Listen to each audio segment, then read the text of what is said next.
What IKEA does well is offer utilitarian things, really functional things at a great price point. And since we're all doing more with less now, I'd like to show that you can glam it up. You can make it a little more personal. Functionality and comfort are the two most important things I'm going to be looking for at IKEA. I definitely plan on sitting and testing all the furniture for comfort because I think that's number one in terms of what people are looking for. I'm going to start seeing what I like personally. 1 item, 2 items, which items look nice together. I'm curious about the textiles, you know. How I'm going to approach this project is pairing this new design with something that's timeless and classic. As a designer, that's really what makes me most excited, is sort of pairing those things together. My general goal is to make a really warm and inviting space, a great space for entertaining. I think it's really interesting to mix vintage finds in with modern.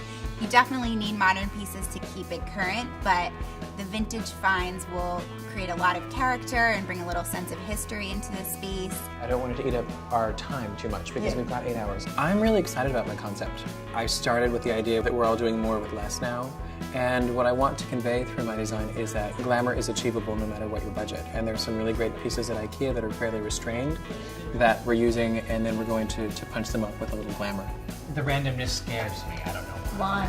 It's unsettling, isn't it, Bob? It is unsettling. No, I'm not saying it's not cool. It's unsettling, that's all it is. For my project for Inside Design, I'll be working with Fitzhugh Carroll, who is my design partner for the Brooklyn Home Company. He's sort of really raw and organic, and I like to keep things sort of clean. I think we might want to use one of the big chunks. Yeah, we're going to be using a lot of different textures of whites and also a lot of different textures of greened woods. It's really going to be a cool, creative space that's clean and bright, but still earthy. I've never had this kind of opportunity to be showcased before, so that in itself is pretty exciting. I'm going to try to incorporate my own fabrications with IKEA's furniture, maybe using a shelf with some brackets that I've made or a tabletop with a base that I've made. It's a challenge, you know, because it's a new style for me to attack something as an interior designer. I have to just change the way I'm thinking about it slightly. Designers, welcome back to Third Ward for the Inside Design competition. We'll be grading the 4 of you, but only one person will get to build his or her living room. We'll be judging your living room on 3 different criteria. Humanism, how welcoming is your living room? Creativity, how innovative and stylish is your space? And we'll also be judging you on functionality. How easy is your room to use? How can you navigate the space?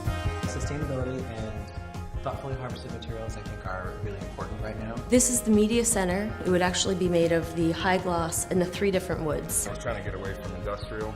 Well, I didn't fully get away from it. I really wanted it to be a respite from the hustle and bustle of city life and create a really warm and calming environment. Instead of adding color at this point, we're going to add texture. And I was really pleasantly surprised by how many great fabrics IKEA has. I think he's a seasoned professional, and he's, he hit all the points. Presentation just goes to show you how important it is, and I was pretty nervous.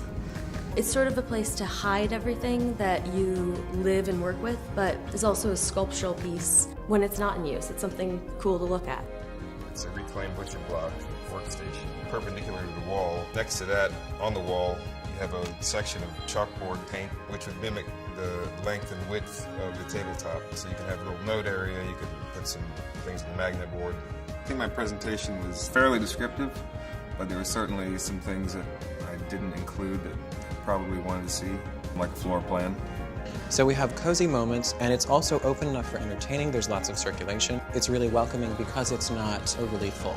The light color palette, the different textures, the sort of woodsiness of it is really the goal behind the room. A single person could, relax, read in this little reading nook, or also entertain. I really don't know if I was innovative enough with using the IKEA materials. Marty mentioned that it was a bit schizophrenic, so I don't think that's a good thing. I'm hoping that I win. I really, really hope that I win. I would love to build my room. I'd like to thank all the designers for your very impressive presentations today. We are now going to deliberate and come back with our final decision and select the finalist. So thank you. Down to 4, an extremely difficult decision to come down to. But that winner can only be one person. Oh my God, which one do we pick?